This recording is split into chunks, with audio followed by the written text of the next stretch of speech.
बोलो सदगुरुदेव भगवान की जय। मेरे प्रिय आत्मनो, आप सबके हृदय में बैठे इस परमात्मा को मेरा कोटि कोटि प्रणाम। सतगुरुदाता तेरी जय।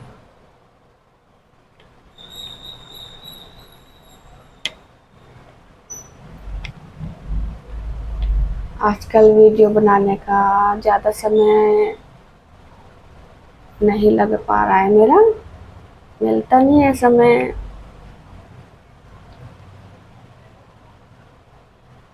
तब भी कोशिश करूँगी कि ज़्यादा भी नहीं तो 10-20 मिनट की तो बन ही जाए।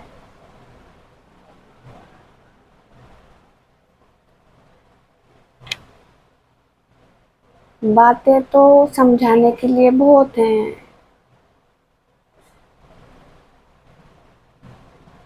क्योंकि ज्ञान का कोई अंत नहीं है।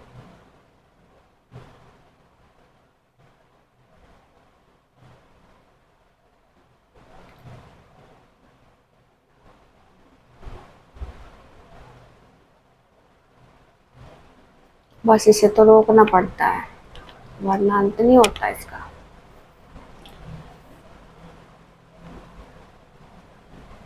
तो शिवलिंग की बात लेते हैं पहले। कल की वीडियो में बताया था मैंने, शिवलिंग काला और सफेद दोनों तरीके का दिखाते हैं। जब तक इंसान वासनाओं में बहेगा तब तक वो शिवलिंग काला माना जाता है। वासना का रूप काला ही होता है, जैसे कालिया नाग, कालिया वन, ऐसे बहुत नाम है।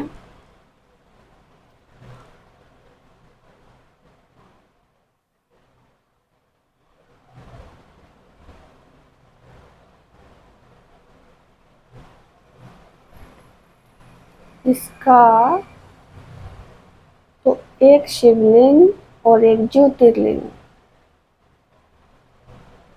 हर चीज काले से सफेद होती है, ठीक है।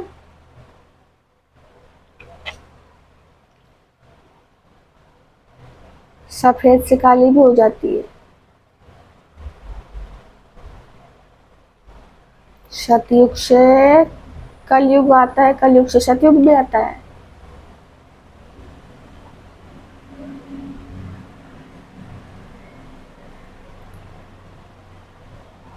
सुबह से रात होती है, रात से फिर दिन होता है, यानी कि सुबह से शाम होती है, शाम से फिर सुबह भी होता है, रात के बाद दिन भी होता है, दिन से रात्रि होती है और रात्रि के बाद फिर दिन भी होता है। तो ये चक्र है।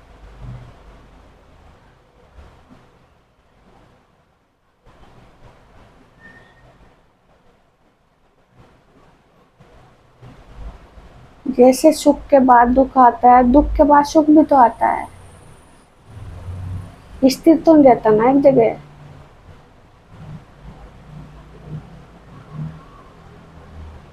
परिवर्तन होता रहता है।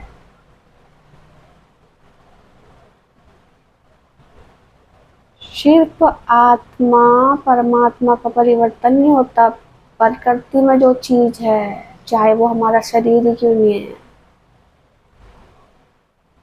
प्रकृति का परिवर्तन है, परमात्मा का परिवर्तन नहीं है। और जिसका परिवर्तन नहीं हो सकता वो सनातन है, और सनातन का अंश आत्मा, वो भी तो सनातन हुई ना।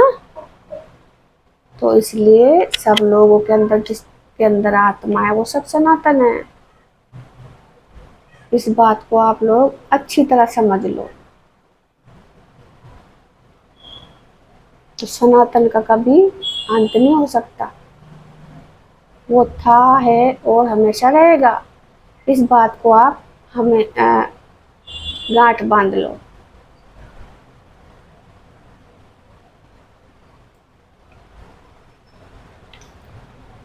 तो शिवलिंग, काला शिवलिंग, फिर सफेद शिवलिंग। तो एक शिवलिंग, एक ज्योतिर्लिंग। सफेद शिवलिंग का मतलब ज्योतिर्लिंग, ज्योति इसमें प्रकट हो जाती है वो, जब हमारी वासना शुद्ध हो जाती है। शुद्धता का प्रतीक है ना सफेद। कहते जो सफेद होता है तो उसमें जो थोड़ा सा भी छींटा मार दो उसमें दाग दिखता है, लेकिन काले कपड़े पे आग कोई छींटा मारो तो उसमें आसानी से नहीं दिखता। काला छुपा लेता है और सफेद दिखा देता है।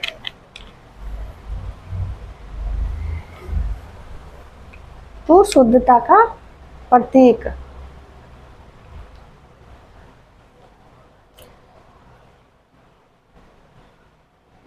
तो इसी तरह काबा का जो पत्थर था वो दिखाया जाता है ना। काबा देखो, फोन में देख लेती हूँ, बाहर तो मैं कभी कहीं गई नहीं, फोन में देख लेती हूँ। वो भी सफेद था, सफेद से फिर काला हुआ।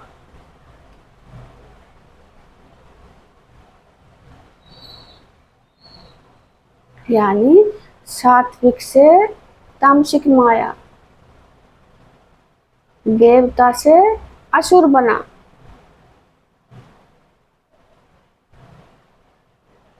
ठीक है। तो इसी तरह जिस तरह वो पत्थर है, इसी तरह शिवलिंग।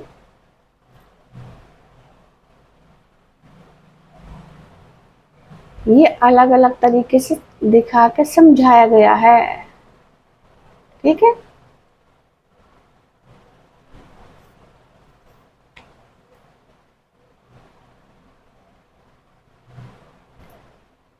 अशुद्ध वासना काली कहलाएगी और शुद्ध वासना सफेद, सात्विक। सात्विक में जाकर तभी तो ब्राह्मण श्रेणी आती है, वो ब्राह्मण वर्ण मिलता है उसको। तो शुद्धता का प्रतीक है ब्राह्मण, इसलिए वो पूजनीय है।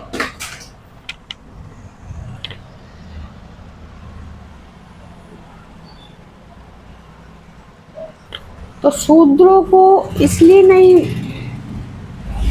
अछूत मानते हैं कि वो सबसे नीचा स्तर होता है। तब तक इंसान वासना में बहता है, तो जब तक वासना में भेजेगा तो वो शुद्ध नहीं हो सकता, यानी पूजने लायक नहीं हो सकता वो,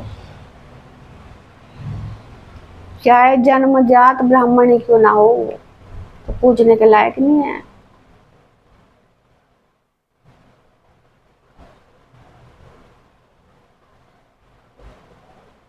क्योंकि जन्म से कोई ब्राह्मण नहीं होता, कर्म से बनता है। सब कर्म से ही हैं, जन्म से कोई नहीं है, जन्म से इंसान है, कोरा कागज है।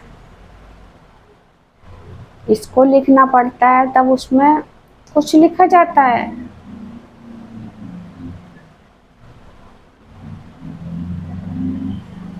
तब ये वर्ण आते हैं उसमें पढ़ाई के अनुसार। जब पढ़ते हो तभी तो लिखना आएगा। अब अनपढ़ गंवार जो होगा वो कैसे लिख देगा।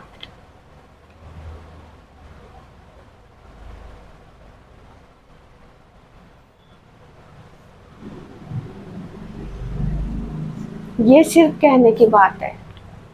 ठीक है, ये सिर्फ समझाने के लिए है। लेकिन साधना अगर एक अनपढ़ भी करेगा तो उसके समझ में आएगी बात, सुनने से ही समझ में आएगी। ज्यादा भी नहीं आएगी लेकिन उसके हिसाब से बहुत कुछ समझ जाएगा वो।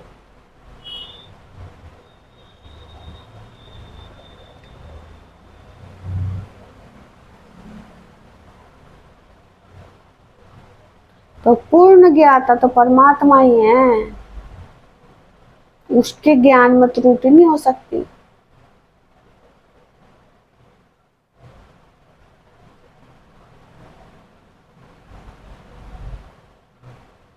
उससे जो नीचे हैं उनमें त्रुटि हो सकती है, लेकिन जो पूर्ण परमात्मा है उसके ज्ञान में त्रुटि नहीं हो सकती।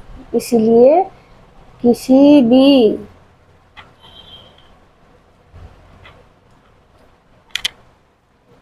अब देखो, जितनी किताबें हैं त्रुटिहीन ही तो हैं, सिर्फ उलझा के लिखा हुआ है, उलझा के लिखा हुआ है। क्योंकि काल उसी को सौंपा था ना ये काम,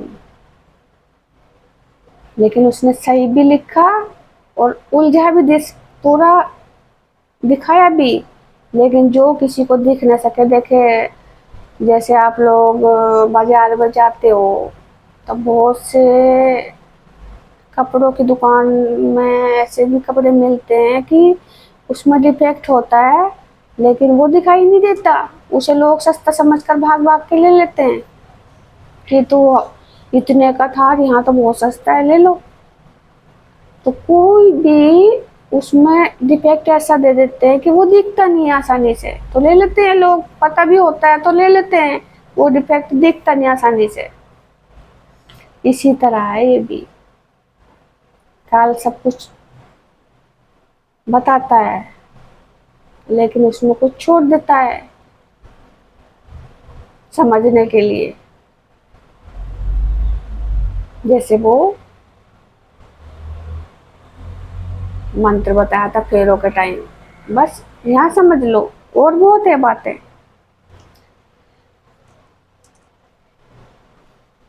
और एक कहानी मैं अगली वीडियो में बताऊंगी इसी तरीके की, जो आपको समझनी है उसकी चाल।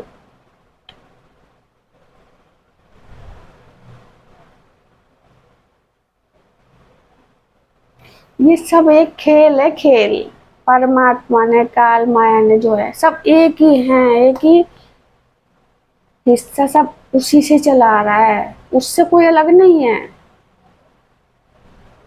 जैसे वही विष और वही अमृत, वो एक ही चीज है ना।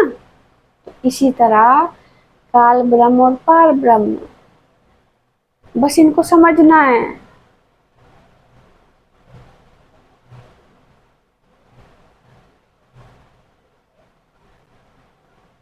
जिस तरह विष अमृत बनता है, इसी तरह काल ब्रह्म पार ब्रह्म तक भी ले जाते हैं। वही पार ब्रह्म है, वही काल ब्रह्म होते हैं, वही पार ब्रह्म।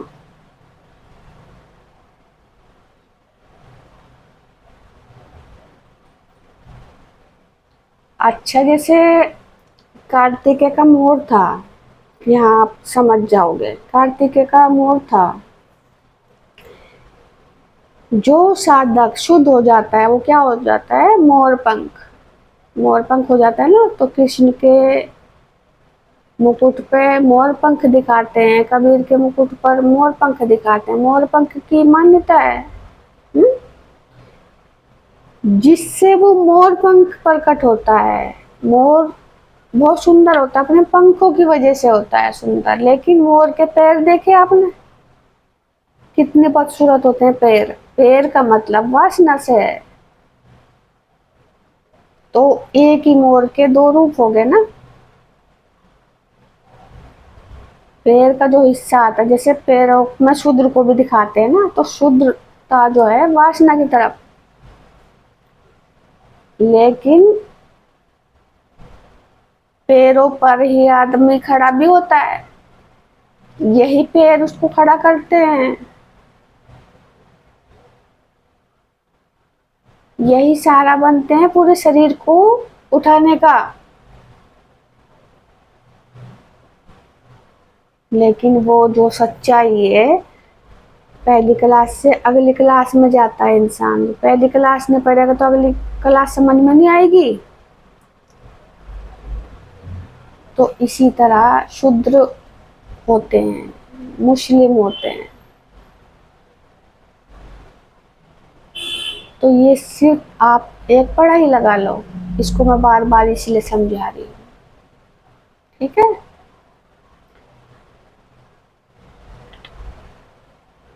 ये मोर की कहानी मुस्लिम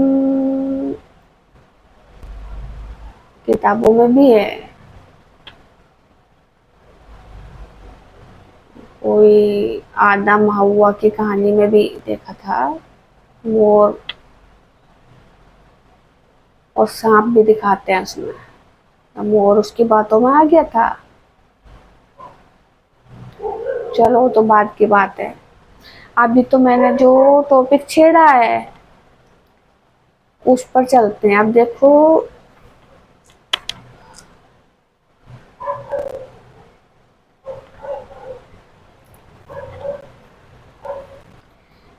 जैसे कबूतर बताए मैंने, दो रंग के दिखाए। एक कहता है क्यों उतर क्यों उतर क्यों उतर, और एक कहता है कबूतर कबूतर कबूतरिया तू उतर तू उतर तू उतर तू उतर, ऐसे बोलते हैं ना कबूतर। यहाँ लगा लो, हर सिक्के के दो पहलू हैं।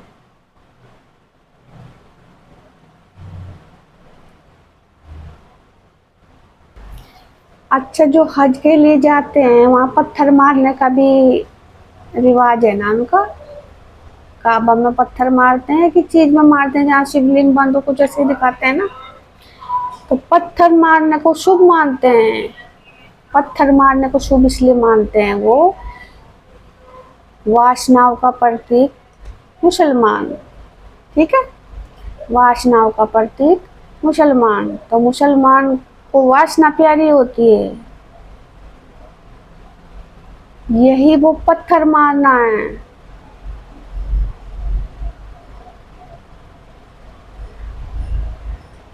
पत्थर से वार करना, पत्थर दूषित वासना होती है। तभी तो गौतम ऋषि की पत्नी क्या बनी थी, पत्थर की शिला। अहिल्या पत्थर की शिला बनी थी ना। और पारसमणि क्या थी पहले, पारस पत्थर। वो पत्थर को मारते हैं, चूमते भी हैं वहां कुछ। तो ये तो देखने से धीरे धीरे पता चलेगा। तो लेकिन ये पत्थर मारने का उनका जो रिवाज है वो पीछे से चला आ रहा है।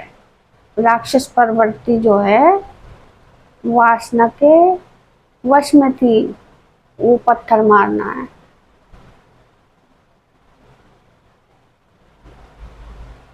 इसीलिए कहा जाता है कि मक्का में शिवलिंग कैद है, यानी कि मुसलमानों ने शिवलिंग को कैद कर लिया। आजाद नहीं किया। आजाद साधना से ही तो आजाद होगा। शिवलिंग सबके अंदर है, मुसलमानों के अंदर भी है, हिंदुओं के अंदर भी है। कहीं मक्का में ही नहीं है वो शिवलिंग। ये कहानियों के आधार पर दिखाया जाता होगा भी, तो उसका मतलब यही है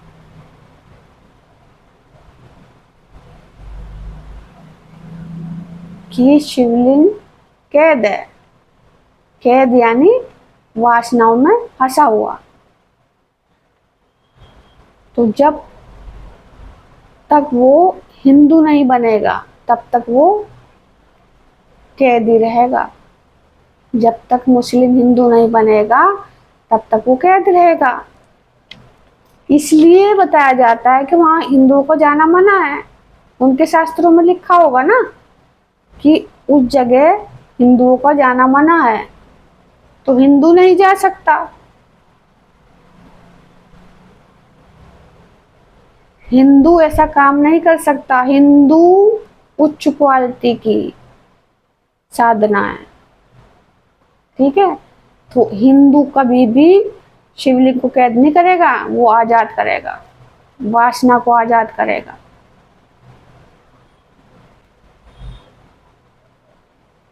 यही कारण है वो पहले सात्विक यानी सफेद था, फिर बाद में काला हुआ वो।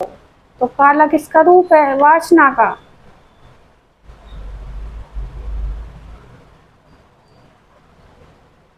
तो ये चिन्ह सिर्फ मुसलमानों में नहीं है, हिंदुओं में भी है।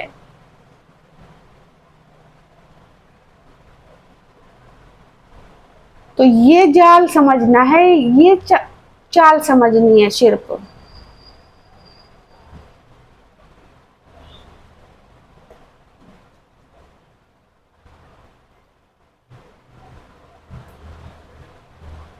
अगर साफ साफ लिखा हुआ होता तो आज इतना भेदभाव क्यों होता है? हुँ?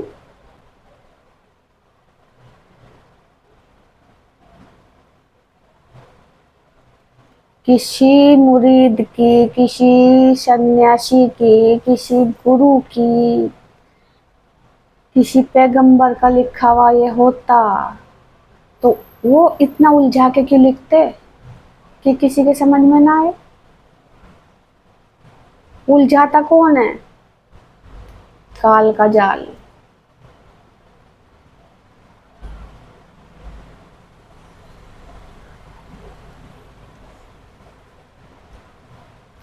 और सुलझाता कौन है? परमात्मा। लेकिन तब सुलझाते हैं जब कोई उनको अपने अंदर प्रकट कर ले, तब सुलझाते हैं वो इस जाल से, तब छुटाते हैं वो इस जाल से, तब तक उसमें फंसा रहेगा। परमात्मा उसका साथ देते हैं उस इंसान का जो उसको अपने अंदर प्रकट कर लेता है, तब वो समझाते हैं सही क्या है, गलत क्या है, क्या समझना है, क्या नहीं, कहाँ जाना है, कहाँ नहीं, क्या दिन है, क्या रात है, क्या शुभ है, क्या शाम है, सब कुछ समझाते हैं फिर वो मौन की भाषा में।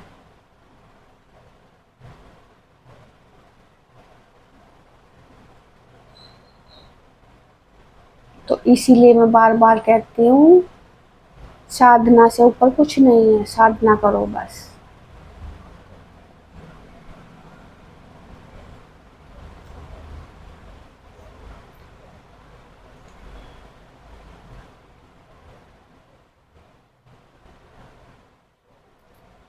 तो कह फिर एक बात और आती है कि कोई हिंदू अगर वो जल चढ़ा दे किसी वहाँ जाकर काबा में, कोई हिंदू शिवलिंग पे वहाँ जल चढ़ा दे तो जो है शिव जो है आजाद हो जाएंगे, आजाद हो जाएंगे। हिंदू वहाँ जा नहीं सकता है, वही मुसलमान हिंदू बनेगा, वही हिंदुओं का जाना है वो, वही मुसलमान हिंदू बनेगा, वही हिंदुओं का जाना है, अपनी इंद्रियों को शुद्ध करेगा, अपनी वासना को शुद्ध करेगा, वही जल चढ़ाना है। बाकी बाहर का कोई जल चढ़ाना शुद्ध नहीं कर सकता, बाहर का कोई जल काम नहीं करेगा, वो अंदर का जल काम करेगा। तो वो मुसलमान खुद वो हिंदू बनेंगे, साधना करेंगे, वो अपनी वासना को कंट्रोल करेंगे, ठंडी करेंगे, शीतल करेंगे, वही जल चढ़ाना है वो, तब वही मुसलमान परिवर्तन होके हिंदू बनेगा, सनातन उनकी सबकी पहचान होगी।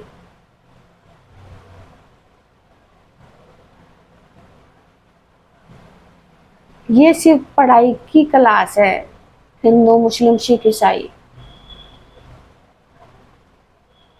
ठीक है? ये छूट के रह क्या जाएगा? सनातन।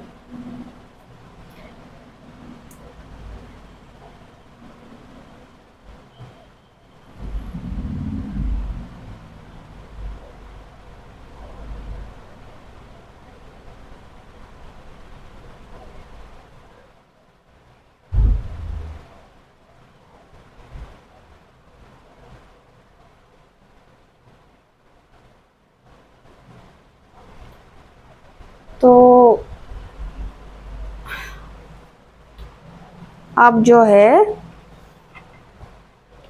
जो छूटेगा इससे आगे बता दूंगी, क्योंकि फिर 3 वीडियो आप भी सोचोगे कि एक ही बात को 3 वीडियो चली गई। तो अब जो मेन मुद्दा है वो जो छूट गया था, प्रेम और विवाह। प्रेम और विवाह में क्या अंतर है? ठीक है, विवाह बंधन है, विवाह दलदल है, प्रेम आजादी, प्रेम खुशबू, प्रेम परमात्मा, ठीक है? अब ये जरूरी नहीं है ना जिससे विवाह होगा उसी से प्रेम हो। आप अपनी जिंदगी में झांक कर देख लो। हुँ? आप अपनी जिंदगी में झांक कर देख लो किस किस की जिंदगी में प्रेम है और प्रेम की क्या निशानियां हैं, ये मैंने आपको बताई। अगर वो निशानी आपके घर में मिल रही है तो समझ लो आपको अपना प्रेम मिल गया। नहीं वो निशानी है तो ये सिर्फ दलदल से पहिया जैसे धस जाता है, वो खींचना है और कुछ नहीं है। और बाकी जो जितने भी संसार के बंधन हैं ये सब झूठे हैं। जितने भी रिश्ते नाते हैं सब झूठे हैं। सच्चा रिश्ता आत्मा का परमात्मा से है। ये सब झूठे रिश्ते हैं जो हम निभाते आ रहे हैं आज तक।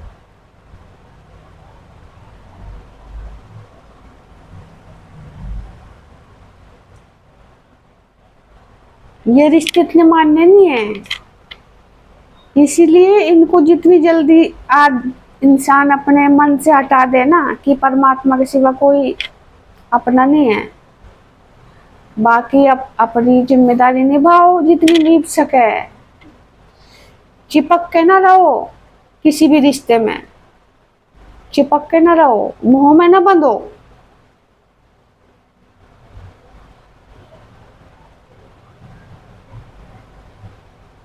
मोह माया से दूर हटो।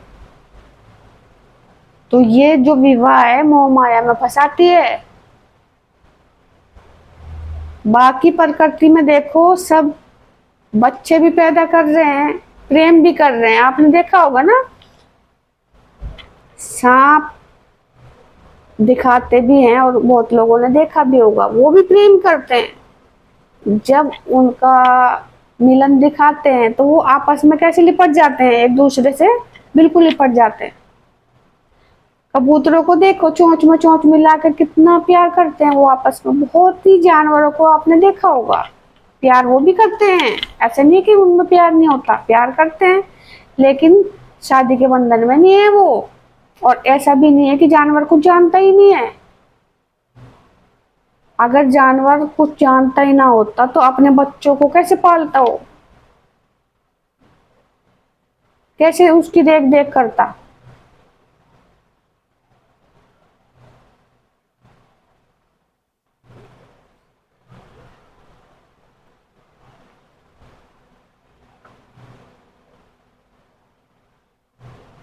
हुँ?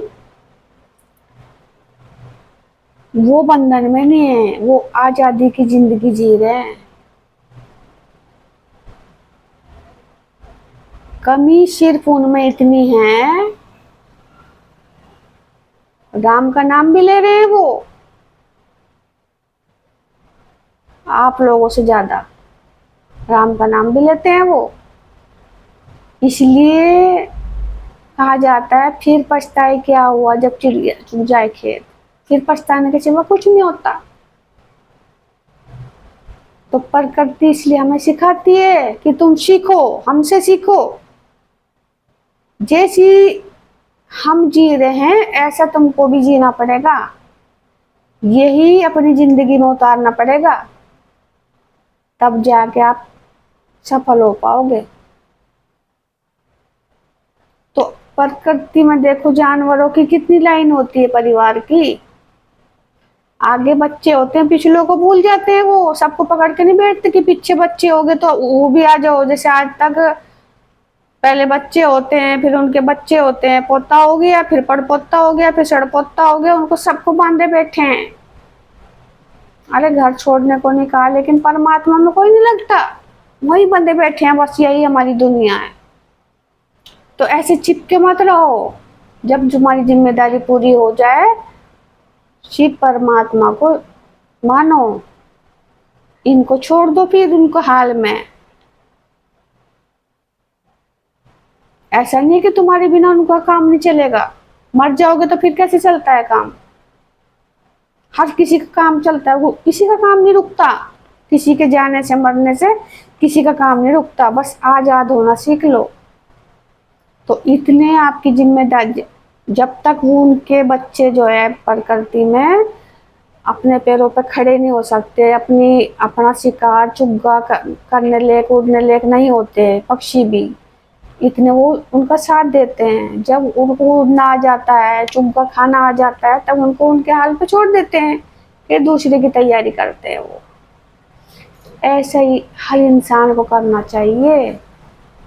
अब मुसलमानों में भी ऐसा ही है, अब बहुत से हिंदुओं में भी है, लेन लगा दी बच्चों की। एक संभलता नहीं दूसरा पैदा हो गया, दूसरा संभलता नहीं तीसरा पैदा हो गया, तीसरा संभलता नहीं चौथा पैदा हो गया।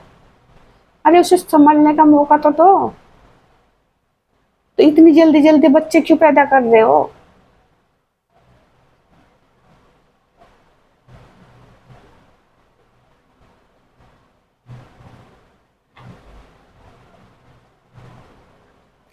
जिस दिन इस चीज की समझ आ जाएगी इंसान को, उसी दिन ये आपदाएं कम हो जाएंगी और धीरे धीरे बंद हो जाएंगी। आपदाओं का कारण यही है कि सब लोग अज्ञानता में जा रहे हैं।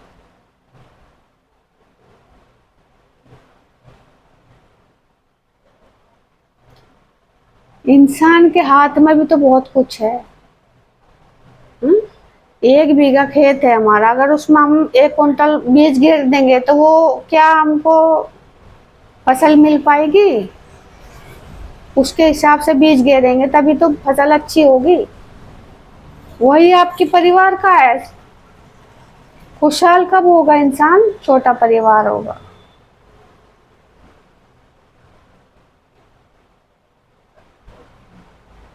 अच्छा, प्रकृति में इन चीजों का दिखाया जाता है। देखो, जब कोई अध्यात्म की बात बताता है तो उसको खुल के बोलना पड़ता है, शर्माने की कोई बात नहीं होगी। हम शर्माएंगे तो फिर सच्चाई आगे कैसे आएगी? शर्माने से काम नहीं चलेगा। देखो, और ना कोई ये शर्म की बात होती है, ये तो हम लोगों की दिमाग पर छाप छोड़ी गई है शुरू से, शर्म शर्म शर्म। क्या शर्म?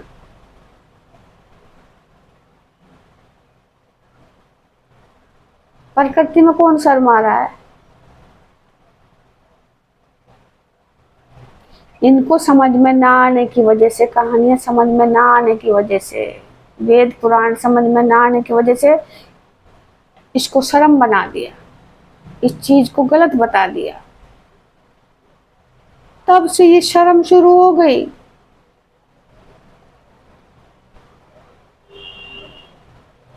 छाप छूट गई वो।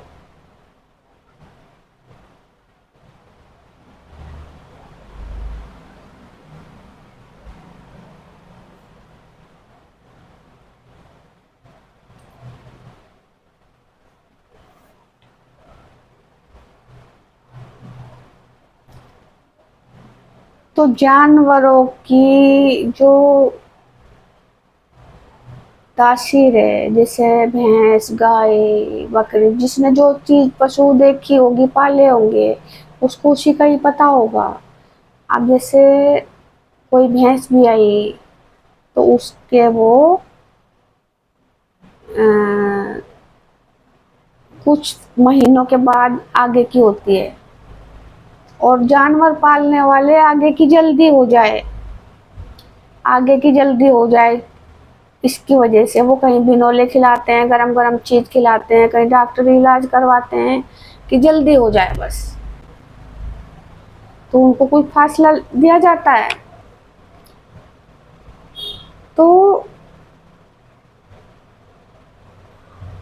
होने के बाद फिर वो वासना का त्याग कर देते हैं। हम्म? उनकी कोई पहचान होती है। आप खुद समझ जाओ कि आप इसको जो है आगे की करवा दें।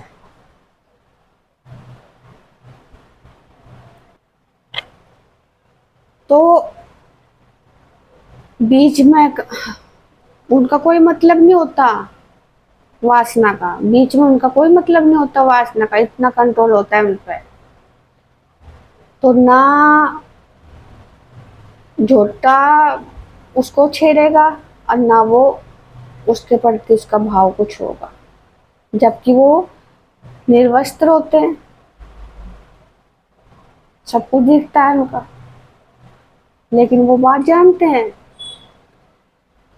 इंसान को इससे ज्यादा फैसिलिटी दी है परमात्मा ने, क्योंकि इंसान की बुद्धि तेज है, इंसान किस हद तक गिर सकता है, इसलिए उसको उससे ज्यादा फैसिलिटी दी है। तो जब स्त्री का जो पीरियड होता है, माहवारी जिसे कहते हैं, उसके 15 दिन बाद बच्चेदानी का मुंह बंद हो जाता है, उसके बाद बच्चा नहीं हो सकता। तो आप बिना ऑपरेशन के, बिना कोई साधन के अपना संभोग हो सकता है उनका, कर सकते हो। तो 15 दिन भी आपने अपने पे कंट्रोल कर लिया, तब भी ठीक है।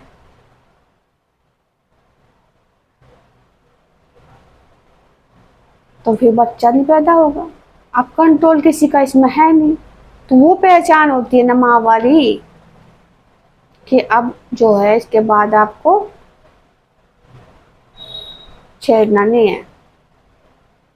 उसके 15 दिन के बाद आप जो है जा सकते हो। पुत्र की चाह है तो उस माहवारी के तुरंत बाद आप कुछ भी कर सकते हो। चाह है संतान की तो, वरना परहेज रखो। और परहेज तो इंसान बहुत कुछ कर सकता है ना, और इससे जितना भी बचेगा उतने फायदे में रहेगा, कि सबसे ज्यादा ऊर्जा जो है इसी वासना में होती है। अगर ऊर्जा को हासिल करना है, अपनी ऊर्जा को बढ़ाना है, तो सबसे ज्यादा ऊर्जा यही बहती है हमारी।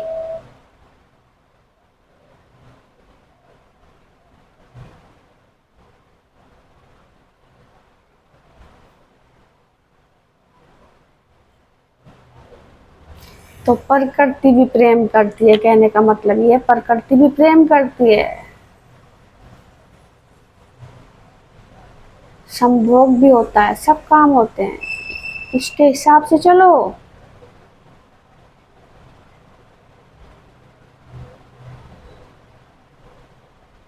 किसी को बांधे नहीं बैठी है, ना किसी एक कोई बांधे बैठी है वो, ना अपने बच्चों को बांधी बैठी है, ऊपर करती आजाद है।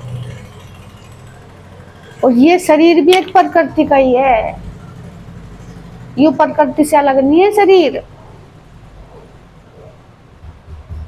आत्मा प्रकृति नहीं है। तो तुम्हारी पहचान जो है ना आत्मा से है, परमात्मा से है। इस शरीर को प्रकृति मानो और प्रकृति के हिसाब से इस शरीर को चलाओ।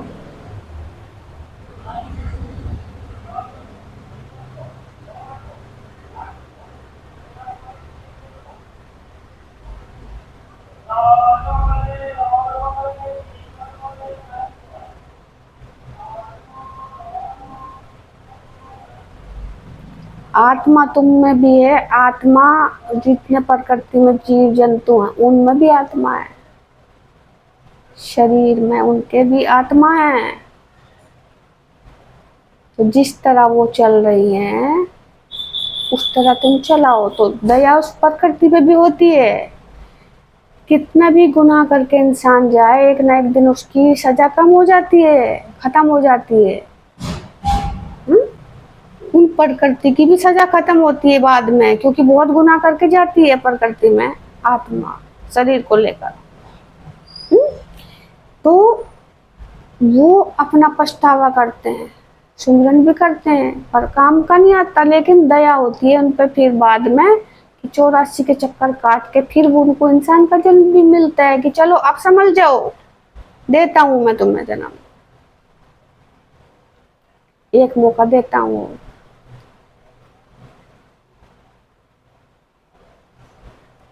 तो ये जीवन जो है ना, मुक्ति पाने के लिए है, मोक्ष पाने के लिए है।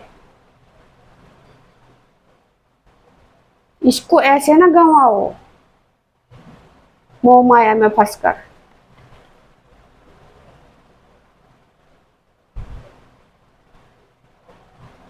इसको ऐसे ना गंवाओ।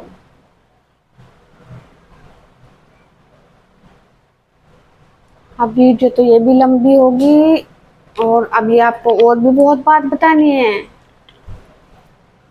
और अभी मेरे पास टाइम नहीं है। अभी बाकी बात और है, प्रेम और विवाह का भी बताना और बाकी है, ठीक है। और इस बात को मैं अगली वीडियो में पूरा करूंगी, क्योंकि अब मैंने खाना बनाना है। 1 बजे भाई आते हैं, खाना चाहिए। और